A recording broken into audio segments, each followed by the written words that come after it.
समीकान India conference से वजीर आजम नरेंद्र मोदी ने वीडियो कॉन्फ्रेंसिंग के जरिए ज़राए से खिताब किया है।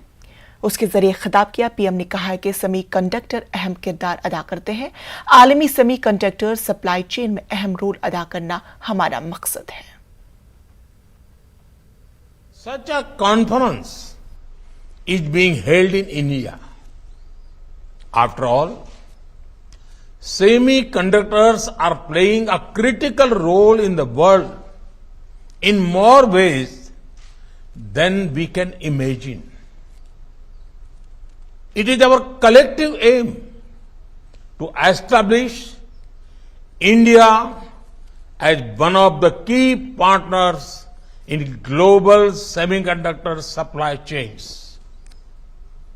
We want to work in this direction based on the principle of high tech, high quality, and high reliability.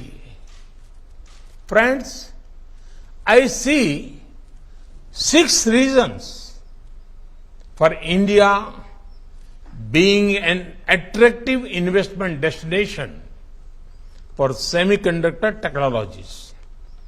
First, we are building the digital infrastructure to connect over 1.3 billion Indians. You have all heard of India's financial inclusion, banking, and digital payment revolution.